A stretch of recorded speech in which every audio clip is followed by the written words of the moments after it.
kérdéseket, tehát ezért kérek mindenkit türelemre, hogy a végén el tudjam olvasni. A végén tehát föltehettek akár szóban is kérdést, de ha menet közben van kérdésetek, nyugodtan írjátok le a chatben, és a végén elolvasom ezeket, és ezekre egyenként válaszolok. És úgy látom, hogy többen már nem jönnek, most pont 17-en vagyunk. Közben Akkor el is röviden indítottam a live-ot, úgyhogy kezdheted, Henry. Igen, szervusztok! A Hamburg Henrik vagyok, a Music Academy projektnek a fő tulajdonosa, és hát azért gyűltünk össze, hogy elmeséljem, miről is szól ez a projekt. Ha megengeditek, közben elindítok a háttérben egy szlájdot, hogy majd... Na, sikerült? Így van, sikerült. Igen. Oké. Tehát és közbevált is, jó. Csak kicsit lassan. Oké. Na, tehát 15%-ról fogunk először is beszélgetni. Ez a 15% ez azért merült fel, mert ez az a szám, ami esetén 5 év után megduplázódik a vagyonatok. Tehát ki ne egyezne bele abba, feltehetem ezt a költői kérdést, hogy 5 év után a vagyona duplázódjon, vagy 5 év után a megtakarítása duplázódjon. A mostani kb. 4%-os hivatalos infláció mellett ez a 15% gyakorlatban csökken, tehát olyan 11,5% lehet, de ezáltal is, hogyha nálunk befektettek ezzel a 11%-os, 11,5%-os reálhozammal, körülbelül 5,5-6 év alatt duplázódik a vagyonotok.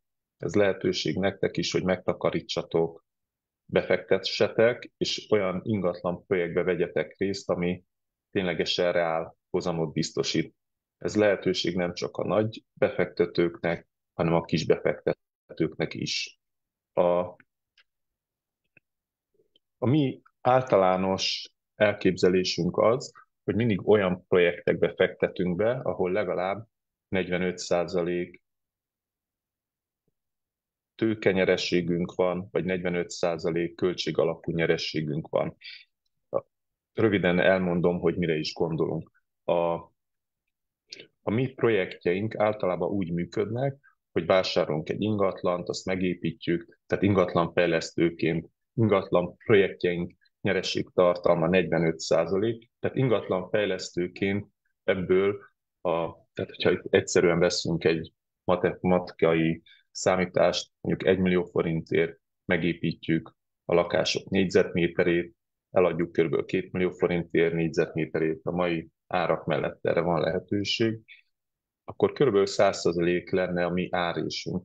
Ebből az árésből jönnek le a mi állandó költségeink, például, illetve a soft costok, mi azt szoktuk mondani, hogy minden soft cost, ami nem hard cost, tehát a 1 millió forint építési költségre még rárakódik például az önkormányzatnak a parkolóhely megváltása, az építészeknek a megbízási díja, rárakodik az ügyvédi költség, rárakodik a mi projektmenedzseri díjunk, tehát ez körülbelül akár 30%-át is tehetik ki az építési költségnek, és és ezen felül természetesen még áfát is fizetnünk kell.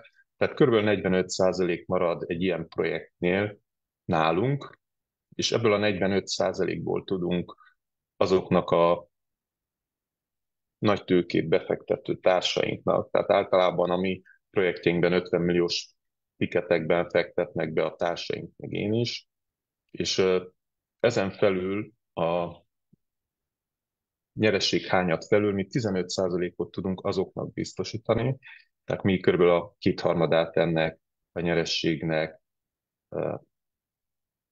magunkévá tesszük, és az egyharmadát pedig átadjuk azoknak a kisbefektetőknek, akik a projekt végén gyakorlatilag már a megkezdett építkezés során szállnak be, amikor már nagy részt elkészült az épület, és emiatt jóval kisebb a kockázatuk. Tehát így az egyharmadát erre a rövid időszakra megkapják, azaz marad kb. 15%. A szakmai befektető társaim, hát én személy szerint is kockáztatjuk gyakorlatilag a teljes tőkénket, azok, akik később fektetnek be, azok jelzálogjogot is kapnak. A mostani befektetési konstrukcióban, tehát a Baufund ZRT-nél osztalék elsőbségi részvényt kapnak, tehát úgy gondolom, hogy jóval kisebb rizikóval fognak részt venni a projektben, ezért is döntöttünk úgy, hogy körülbelül az egyharmadát fogják ők megkapni a nyereségnek. Mivel foglalkozunk mi? Ez lesz a következő slide. Tehát mi általában olyan 500 millió és 5 milliárd forint közötti projektekkel foglalkozunk, amelyek már, tehát azért 500 millió forint feletti projektekkel, mert ez számunkra már kellően nagyok, tehát költséghatékonyak számunkra, és azért 5 milliárd forint alatti projektekkel, mert körülbelül 5 milliárd forintnál kezdenek a bankok finanszírozni projekt alapon ingatlan projekteket.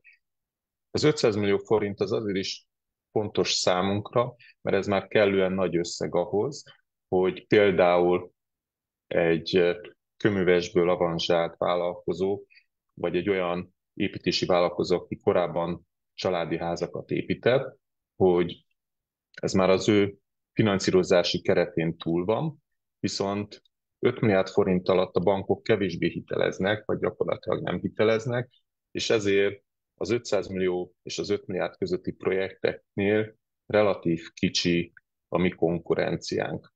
Mi azt látjuk, hogy nagyon sok olyan kis társasház van, vagy olyan tetőtér, vagy olyan lakóingatlan projektfejlesztés, ami egy meglévő irodaház átépítése például, ahol nem jelenik meg a bank finanszírozóként, mi viszont a kapcsolati rendszerünkön keresztül nagyon sok olyan szakmai befektetőt ismerünk, akik hasonló projekteket már egyénenként csináltak, viszont túl nagy már nekik is ez a projekt nagyság, ezért álltunk össze 8-an, és csináljuk meg ezt a projektet.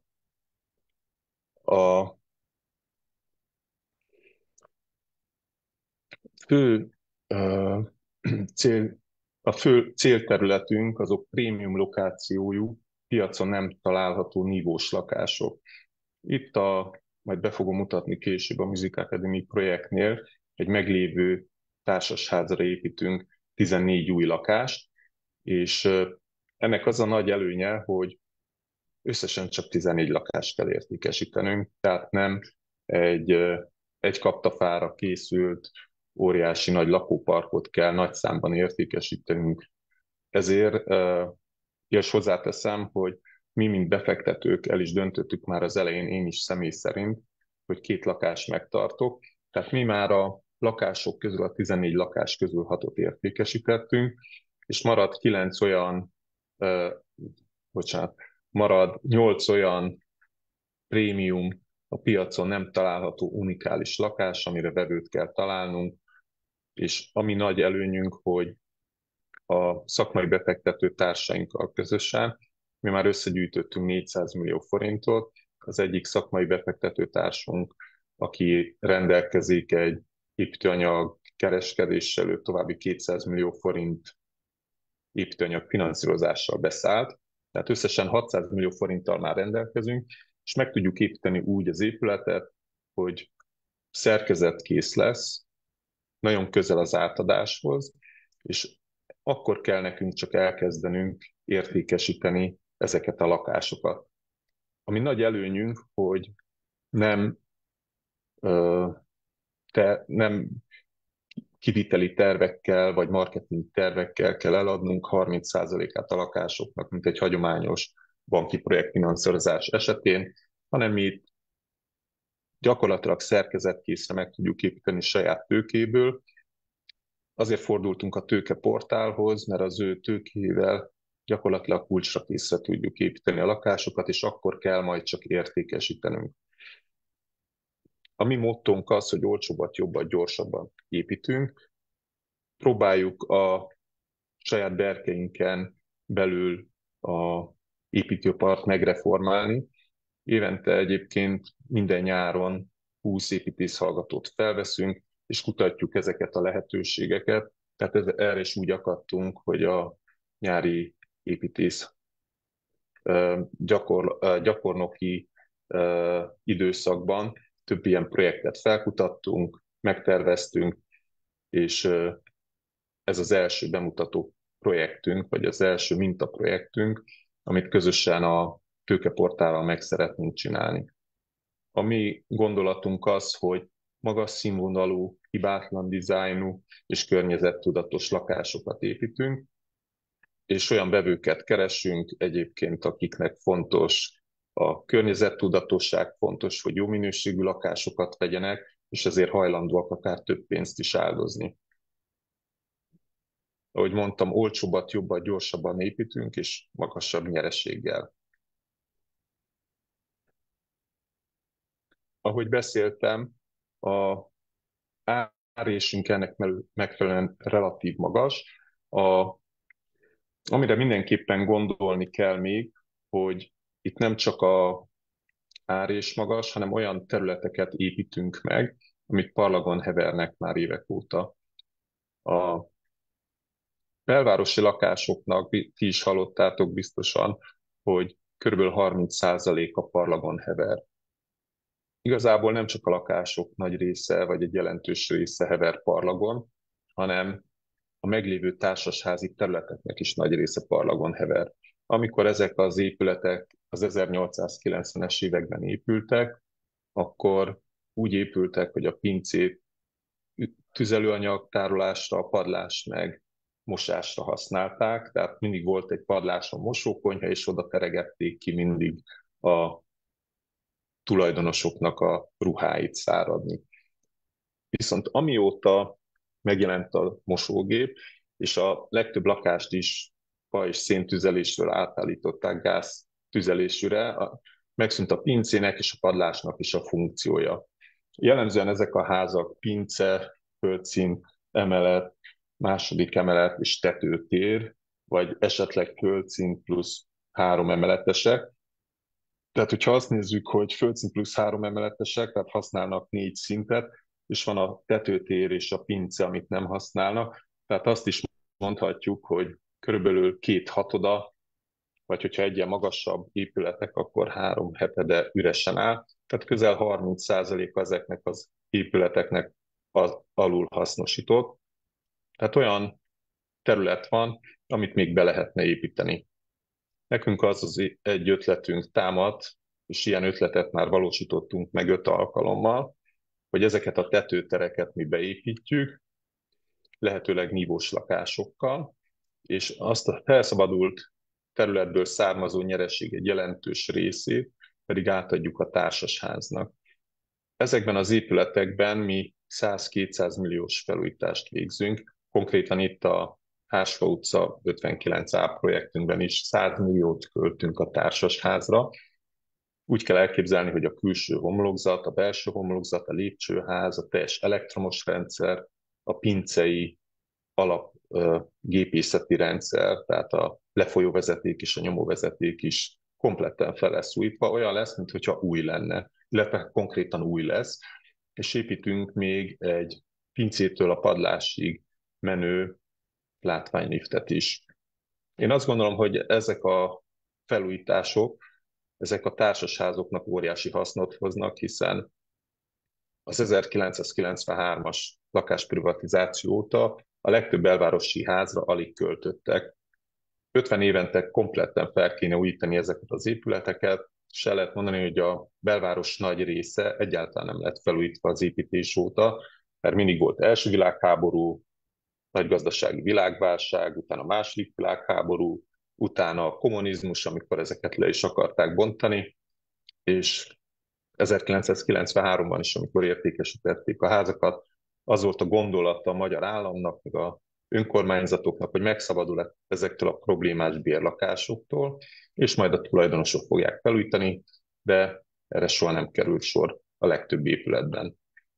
A mi konstrukciónk viszont az, nagyon egyszerűen, vagy nagyon leegyszerűsítve, hogy kompletten felújítjuk a házat, lehetőleg olyan szinten, amilyen 150 éve vagy 130 éve épült, és a meglévő stílusnak megfelelően úgy beépítjük a tetőteret, hogy a legtöbb esetben nem is látszik az utcáról, és egy-egy ilyen házban 30%-nyi plusz területet hozunk létre.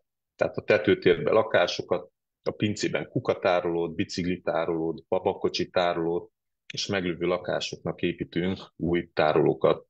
Itt a Hársfa utcában is üresen állt a pince az elmúlt évtizedekben, és itt a meglévő 14 lakásnak és az új 14 lakásnak, tehát összesen 28 tárolót építünk, lesz külön kazánhelység vagy gépészeti helység, és lesz még egy közösségi terület is.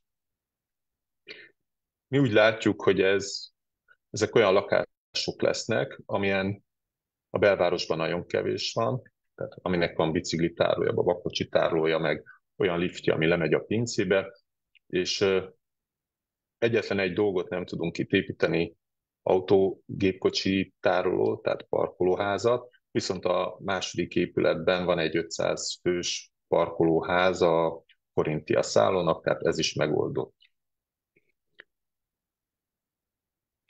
Itt mutatom akkor a mi épületünket. Azt nem tudom, hogy látszódik-e. Hát valamennyire látszódik. Tehát a egér kurzornál látjátok, hogy idáig tart a meglévő épület. Ez egy földszint plusz emeletes épület, tehát egyszintes. Vagy hát németeknél úgy mondanák, hogy kétszintes. Erre építünk egy komplett második emeletet, és ez a felső ablaksor, ez már a tetőtér. A tetőtéri lakások óriási belmagasságok lesznek, tehát a második emelet is majdnem 3 méteres, tehát 2 méter 95 centi a belmagasság. A felső lakásnál pedig itt kb. 1,90-nél kezdődik, itt van kb. A párkány, és egészen 5 méterig tart. Így fog kinézni éjszaka. Tehát mi nem csak felújítjuk, hanem tényleg a saját tudásunkat kompletten beleadva egy gyöngyszemet szeretnénk létrehozni. Mutatok még néhány képet, így fog belülről kinézni, hogy látjátok maga a körfolyosó az egy szinten meg lesz magasítva, a felső szinten már nem fog körbe menni, csak a liftnél lesz körfolyosó, és itt hátul lesz két szintes lakás, illetve az utcai oldalon ott csak a tetősíkon belül maradnak lakások, tehát ott nem lesz ennyire magas. Mi a hosszú távú célunk, és miért találkoztunk a tőkeportállal? Én 2011 és 2023 között külföldön dolgoztam, Ausztriában és Németországban, de még előtte is gyakran jártam ingatlan kiállításokra, és mindig meglepődve tapasztaltam, hogy ott mennyire elterjedt a közösségi finanszírozás. Van hasonló közösségi finanszírozású ECSP engedéllyel rendelkező cég Ausztriában, Észtországban, Németországban, Hollandiában. Az a holland cég, akivel először kb. 15 éve találkoztam Münchenben, a ottani Real Expo kiállításon, most már több mint 200 projekten van túl. Van egy hasonló cég Ausztriában, aki kifejezetten ingatlan projekteket csinál, például a Dagobert Invest, ő 150 projekten van túl. És az volt a célunk, hogy amint lehet, egy hasonló projektet csináljunk itt Magyarországon is.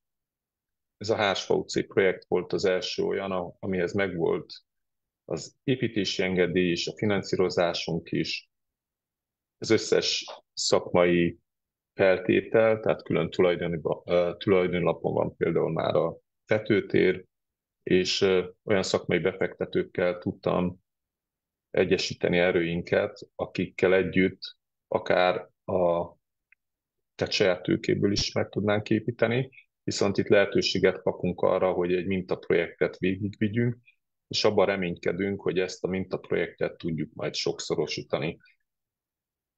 Hát az egyik ilyen fontos gondolat, hogy szeretnénk ehhez digitalizálni az építőipart, hiszen akkor tudjuk sokszorozni ezeket a projekteket, hogyha lehető legtöbb munkafolyamatot digitalizáljuk. A mi ötletünk az, hogy a teljes építőipart szeretnénk digitalizálni, vertikálisan, Ez azt jelenti, hogy a munkafolyamatok többségét próbáljuk digitális formában megvalósítani. Hát a teljes munkafolyamatot nem biztos, hogy tudjuk, hiszen a digitalizálás itt nem azt jelenteni, hogy robotok fognak futkározni a építkezésen, hanem mi arra gondolunk, hogy maga az ingatlannak a felkutatása, például nálunk már úgy történik, hogy Facebook hirdetésen, vagy LinkedIn hirdetésen, YouTube videóra jelentkeznek társasházak közvetlenül, tehát ez a Hársfa utca is úgy keresett meg minket. Hát mi digitálisan hirdetjük magunkat, utána az első kapcsolatfelvétel során is a felmérés már digitálisan történik. 3D lézerszkennerrel felmérjük a komplett épületet, és egy maga a tervezés is, tehát szinte az egész munkafolyamat, ami végigmegy az építőiparban, nagyrészt digitalizálható, hiszen a tervezés is például Archicad-ben 3D modellel történik. Utána az építési engedélyt is már digitálisan kell benyújtani. Január 1-től már lehetőség van az adásvételi szerződés digitális megkötésére is. Maga az ellenőrzés már ETDR napokban digitálisan történik, és a végén a használatbevételi engedélyt a vevőknek a tulajdonjogát is digitálisan fogják bejegyezni. Egyetlen egy dolog van menet közben, maga az építés az, ami nem digitalizálható, tehát a fizikai munkások továbbra is építik az épületet, de meglepően kevés érték, meglepően kevés összeg ebben az értékteremtési láncban az, ami nem digitalizálható. Tehát maga a munkadíj, amit mi kifizetünk a építkezésen, az a teljes költségvetésnek körülbelül csak a 30%-a. Ennek a vertikális integrációnak, tehát az, hogy a lehető legtöbb munkafolyamatot mi bevonjuk, és saját magunk végezzük el, ennek az az előnye, hogy például kevesebb közvetítési díjat kell fizetni, a digitalizált tervezés során az építész is egyre rutinosabb lesz, és mivel hasonló munkafolyamatokat végzünk, egyre gyorsabban tudja ezt megtervezni. Hasonlóan az ügyvéd is egyre gyorsabban adja ki az adásvételi szerződéshez a mintákat, és mi ennek során a teljes munka folyamán kb. 10%-ot vagy 15%-ot is akár meg tudunk takarítani úgy, hogy ez nem megy a minőség romlására. És a fő célunk az volna ezzel a mintaprojekttel, hogy körülbelül egy fél év múlva, vagy egy év múlva hasonló projekteket állítsunk talpra. Tehát ez tényleg nekünk az első mintaprojektünk, és hogyha ez jól működik, akkor hasonló projekteket tudunk újra talpra állítani, úgy, hogy ebben a projektben még mindenki megfigyelőként akár kisebb tőkével vesz részt, megtanulja a folyamatot, tehát magukat, a befektetőinket is edukáljuk, mi is megtanuljuk, milyen kérdések vannak, mire kell figyelnünk, és a következő projektben már akár a projekt elejétől részt vehettek. A kérésem az volna, hogy tehát azért is jöttünk össze, hogy minden kérdésre válaszoljak, és utána minél többen csatlakozzatok a projektünkhöz. Itt föl van írva a tőkeportál.com Music Academy linknél tudtok ti jelentkezni.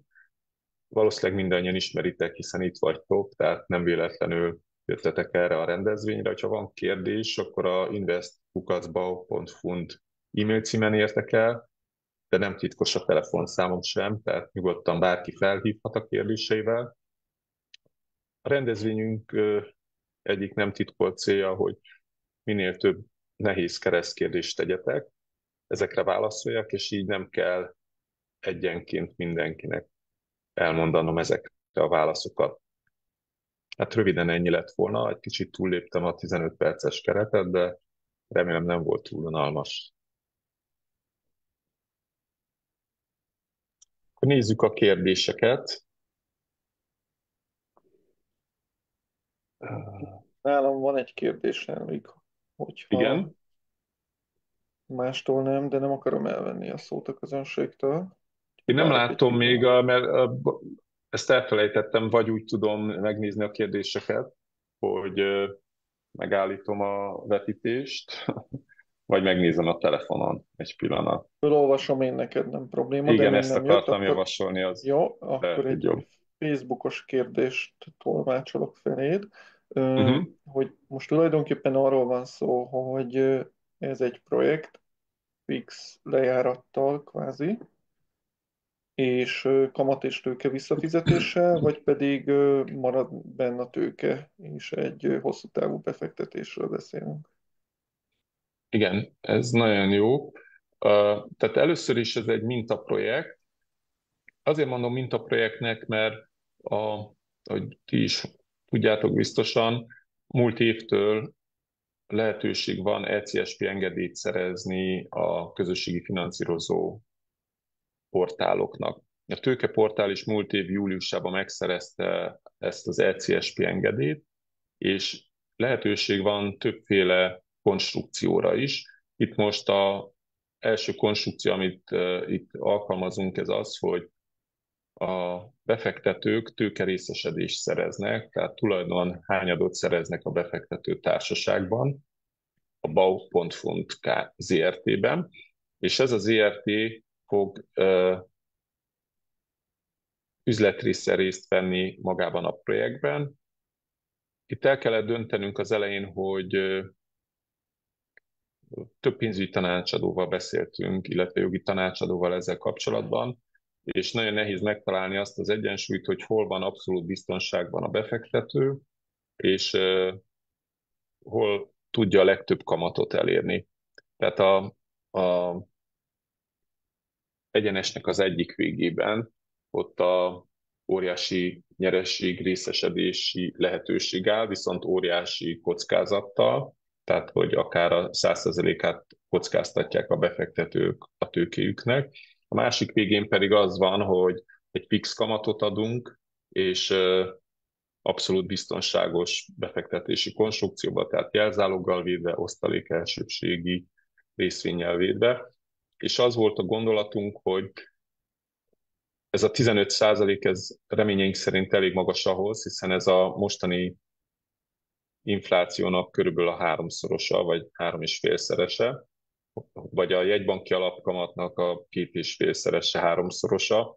Tehát mi ezt a konstrukciót választottuk, tehát röviden itt úgy van a konstrukció megkomponálva, hogy nincs rizikó benne, viszont gyakorlatilag fix kamat.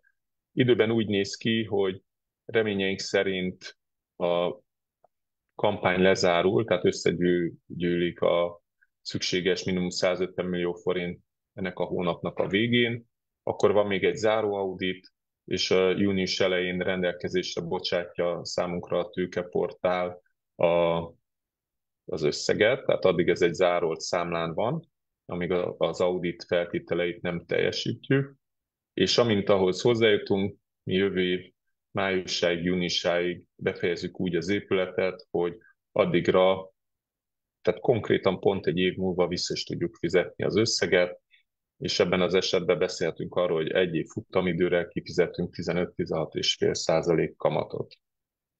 Tehát azért mondom ezt a 15 és 16,5%-ot, mert biztos tudjátok, hogy akik most még az zárt szakaszban fognak csatlakozni, tehát a regisztrációjukat, ha jól emlékszem, 25%-kal megerősítik, tehát 25% befizetéssel megerősítik, azok 5%,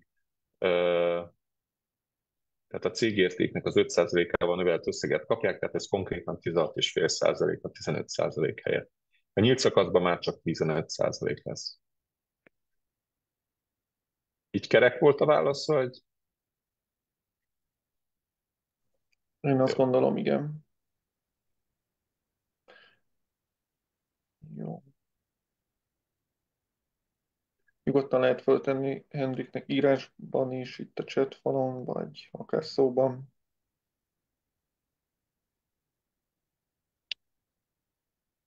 Oké. Arról mesélsz, Henrik, hogy múlt héten, vagy lehet, hogy már 2 hete volt egy személyes befektetői találkozó, körbevezetted az építkezésen a befektetőket. hogy ott milyen Igen, élmény volt, illetve nem tudom, hogy vannak-e friss fotóit, hogy hol tart most az építkezés. igen, azt is mindjárt megosztom. Hát akkor kérek tehát közben mesélek, de nem tudok egyszerre két helyre nézni, mindjárt megosztom a képernyőn. Tehát, ahogy tudjátok, ez az épület, ez pont a Korintia szálló mögött van, vagy a hátsó bejáratánál, hátsó bejáratával régen szemben, és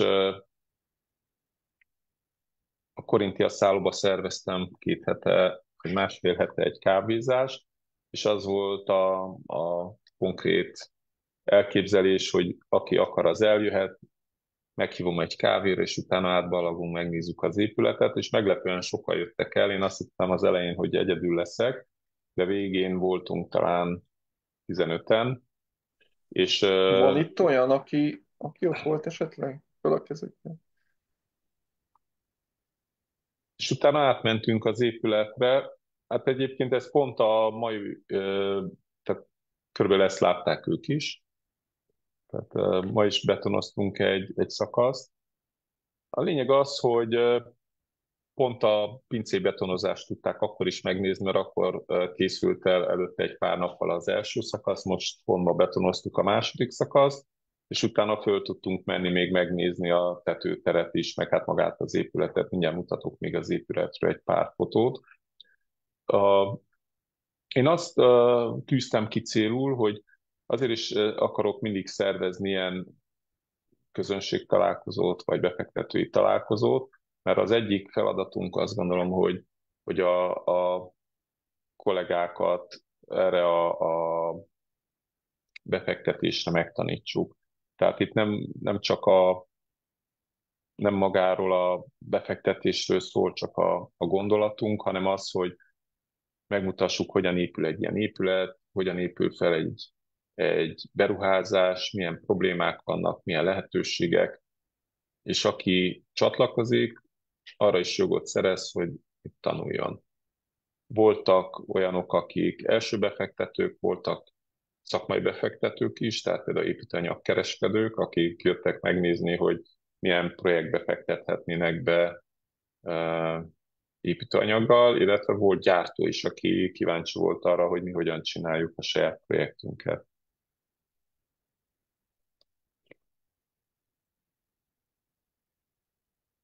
Most nem igazán sikerül átlépnem. Meg tudod szakítani a megosztásomat, vagy azt csak én tudom megszakítani? Megszakította. Ó, köszi. Megkeresem a épület külső fotóit, csak valamiért nem lép úgy át, hogyha prezentációba vagyok. Na, akkor ismét megosztom.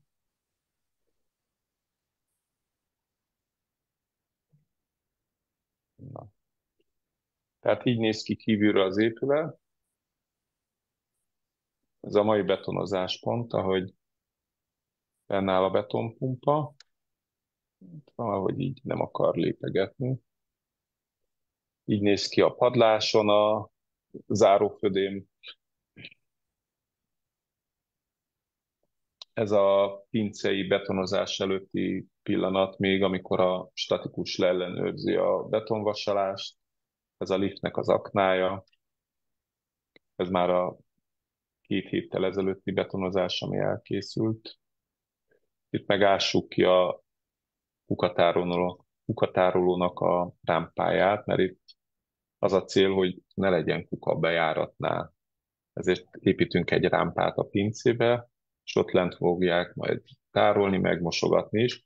És az lesz az egyik ilyen unikális például ebben az épületben, hogy lifttel le lehet menni a pincébe, és, és tehát le lehet vinni a babakocsit is lifttel, de rámpán is, és úgy el tudod vinni a szemetet majd a kukához, hogy nem kell elhagynod az épületet. Így néz ki most a padlás, le lett takarítva a sit, tehát ezeken a gerendákon régen 30 centi feltöltés volt, mert akkor, amikor épült, még nem volt hőszigetelés, és a port és a hamut használták hőszigetelő anyagként. ilyen projektből egyébként most, tehát mi a digitalizálást, azt úgy képzeljük el ezeknél a projekteknél, hogy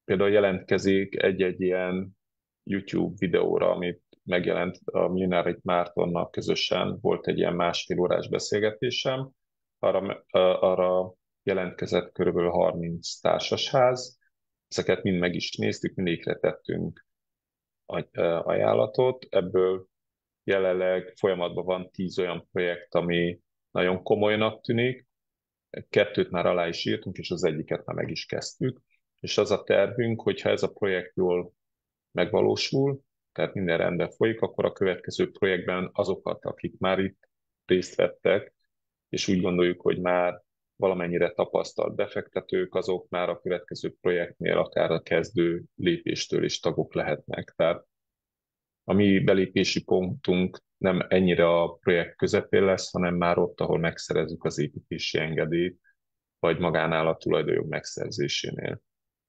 Körülbelül úgy néz ki a társasház felé az ajánlatunk, ahogy meséltem, hogy kompletten felújítunk mindig minden társasházat, tehát mi csak olyan projekteket szoktunk megvalósítani, ahol ezt tudjuk garantálni. Hát még egyszer meg kell, hogy szakítsál, mert nem tudok kilépni. Köszönöm. Mindjárt mutatok egy pár referenciát, hogy ez hogy néz ki a gyakorlatban.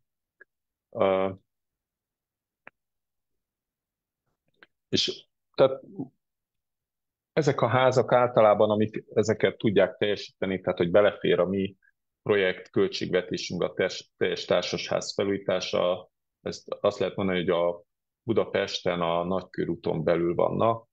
Hát ez is a Erzsébet körúttól az első utca.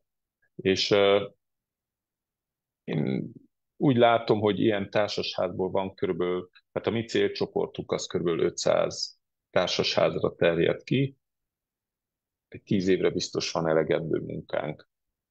És mivel mi biztosan nem tudnánk ennyit önállóan finanszírozni, ezért is volt ez az ötlet, hogy közösen a tőkeportállal csináljunk egy projektet, és utána a következőt és a következőt.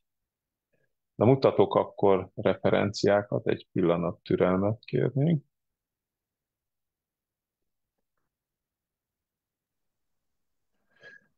Amíg a képeket elővarázsolod, Henrik, azt hadd kérdezzem meg, hogy kik a befektető társaid, Igen, mit hát lehet ők róluk szakmai tudni. befektetők, tehát először is én vagyok a legnagyobb tulajdonos, bocsánat, itt kicsit gyors volt. Tehát én vagyok a legnagyobb tulajdonos, a Baufund és a Hamburg Henrik összesen 22%-ot tulajdonol a projektben, és a fennmaradó rész az körülbelül tehát 8 fő között oszlik meg, és ők, hát most fejben nem tudom pontosan, hogy jön ki a százalékos arány, de egyelő arányban, és ők olyan generálkivitelezők, akik évente 50 lakást építenek, vagy inkább úgy mondom, hogy minimum 50 lakást építenek az agglomerációban, tehát Herceghalmon, Bágyon, Törökbálinton, Zsámbéki medencében. Akkor van egy építőanyagkereskedőnk, aki az egyik legnagyobb franchise-nak a legnagyobb tagja. Akkor van olyan építőiparban dolgozó kollégánk, aki egy nagyobb multinacionális cégnél igazgatóságban van, és ő több ilyen ingatlan projektbe privátilag beszáll. Akkor van egy ingatlan közvetítő, aki egyik, vagy talán a legnagyobb franchise-nak, a belvárosi fiókjainak a tulajdonosa, és tehát ingatlan közvetítőként vesz részt. És van elektromos kivitelező, gépész kivitelező, tehát gyakorlatilag mindenki valamilyen módon kapcsolódik az építőiparhoz. Na, ezt a házat akartam megmutatni, itt valamiért nem teljesen jól mutatja, de azért látszik. Tehát ez a Jókai utca 36 egyébként a nyugatitól a harmadik épület, tehát a Skála metrótól a harmadik épület. Ezt 2006-ban fejeztük be, bal oldalt a 2003-as vagy 2002-es állapot, amikor először néztem meg a házat, akkoriban 100% kellett ahhoz, hogy tehát 100%-nak kellett hozzájárulni egy-egy ilyen projekthez, tehát minden lakónak, vagy minden tulajdonos társnak, most már elég 66%, de hát akkor is összehoztuk azért. Itt is komplett új stukkókat csináltunk, a teljes homlokzatot felújítottuk. Amikor mi átvettük, itt bal oldalt látszik is, teljesen szét volt rohadva az összes dísz, a nagy részét már a tűzoltóság leverte, gyakorlatilag a téglától vissza kellett építenünk az egész homlokzatot. Tehát, ahogy itt látjátok, az összes stukkot újra kellett gyártani. Az első emeleti erkély életveszélyes volt, mert meg volt repedve rajta a kőlap. Ott az a dísz az alján, az nem dísz, hanem egy hea gerenda, ami körbe lett burkolva dísszel. Akkor a belső bejáratnak a díszvilágítását csináltuk meg, és így néz ki, vagy így nézett ki bal oldalt a homlokzat, és jobb oldalt, ahogy elkészült. Most én nagy részt, hát 2006 után már csak társasházakat építettem, nagy részét Magyarországon, a Bokréta utcában, itt a 6. kerületben például Izabella utca 79-et fejeztem be 2007-ben, ha jól emlékszem, és utána nagy rész külföldön dolgoztam kivitelezőként, elektromos gépész és gipszkartonos kivitelezőként, egészen 2023-ig ezek azoknak a referenciái, de ezt bárkinek szívesen elküldöm, megadja az e-mail címét, illetve föl is van töltve a dokumentumok között, ott is le tudjátok tölteni. És 2023-ban költöztünk haza, mert született egy gyerekünk, és akartuk, hogy megtanuljon magyarul is. Ő egyébként már német állampolgár, és akkor gondolkodtam, hogy mit csináljak, akkor az első gondolat az volt, és így is történt, hogy beiratkoztam egyetemre továbbképzésre, de utána nagyon sokan megkerestek ilyen projektekkel, és akkor végül úgy döntöttem, hogy jó, akkor építünk egy ilyet.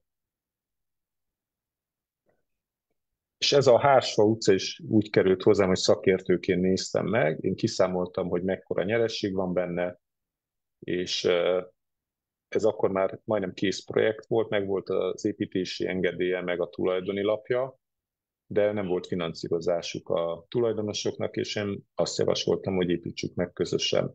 Nekünk a kooperáció az egy nagyon fontos szempont. Én abban hiszek, korábban nagyon sokat dolgoztam egyedül, tehát a legtöbb ingatlan projektemet egyedül csináltam, itt kifejezetten figyelek arra, hogy csak olyan projektet csinálok, amiben legalább 5-en vagyunk, és ha holnap lebetegszem, nincs kedvem jönni dolgozni, vagy meghalok, mindig van legalább egy ember, aki kompletten helyettem végzi a munkát, és én csak kívülről irányítom. Na, akkor várom a kérdéseket.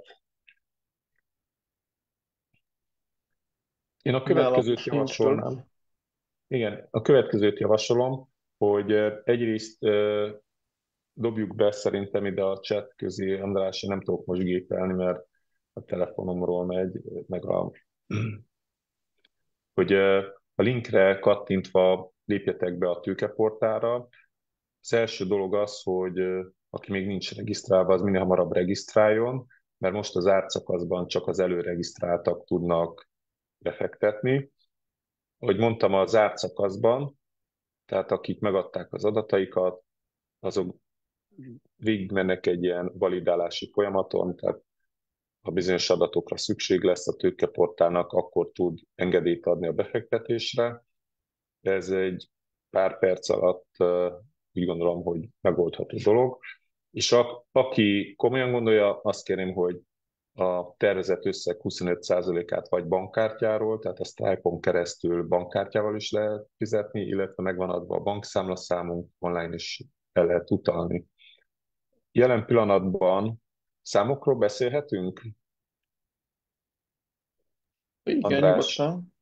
Igen, tehát jelenleg úgy néz ki, hogy tehát 150 millió a minimum összeg, ami alatt nem indul el a kampány, vagy nem indul el a befektetés. Tehát meg kellett adnunk egy minimum, meg egy maximum összeget. Mi a 150 per 300 milliót választottuk, ez azt jelenti, hogy ha összegyűlik 150 millió forint, és az összes auditban szereplő feltételt teljesítettük, tehát gyakorlatilag csak igazolásokat kell benyújtanunk a tőkeportál ügyvédjének, akkor hozzájutunk a 150 millió forinthoz. Hogyha ez annál nagyobb összeg, természetesen akkor is hozzájutunk. De 300 milliónál viszont automatikusan lezárul a kampány, tehát onnantól nem lehet már befektetni. Jelenleg 121 millió forintnál tartunk, tehát ennyi felajánlás érkezett. Ez azt jelenti, hogy valószínűleg napokon belül összejön a szükséges összeg. De az is könnyen előfordulhat, mert a onboarding az most történik, tehát akik nagyobb összeggel kívántak korábban, tehát jelezték, hogy nagyobb összeggel fognak beszállni. Hát most arra gondolok, hogy nem 100 000 forinttal, hanem mondjuk millió forint fölött, azokat e-mailen, meg telefonon is megkeresi a tőkeportál, és én is fölhívtam közülük 5-öt a múlt héten, és volt olyan, aki 1 milliót jelölt meg, és 5 millió forintot fog elutalni. Tehát ezért javaslom, hogy aki komolyan gondolja, hogy ebben részt vegyen, vagy azért, mert szeretne megtakarítását növelni, vagy megsokszorozni, vagy azért, mert emellett szeretne tanulni is, tehát megtanulni, hogyan működik egy ingatlan befektetés, az a napokban ezt tegye meg, vagy akár most. Ennyit akartam mondani, és nagyon köszönöm mindenkinek, hogy eljött. A következő alkalom az valószínűleg 2 hét múlva lesz, vagy online, vagy offline, tehát lehet, hogy tartunk, ha van elég jelentkező, még egy személyes meetinget ott a helyszínen. Az a jó hír, hogy vásároltunk még egy lakást a házban, ezt most újítjuk fel, és 2 hét múlva már készen lesz, és akkor ott is tudom már fogadni a vendégeket, tehát nem kell még a Korintiába se átsétálnunk. És jövő héttől amúgy is minden nap ott vagyok az építkezésen, de nem folyamatosan, mert nem volt irodám, de jövő héttől már van ott irodám, tehát ott a helyszínen is tudunk találkozni bármikor, és mindenkit szeretettel várok. Köszönjük szépen, Henrik. Köszönöm, András, hogy fogadtál minket, vagy hogy házigazda voltál, és várom a jelentkezéseteket. Köszönöm. Köszönjük, sziasztok! Sziasztok!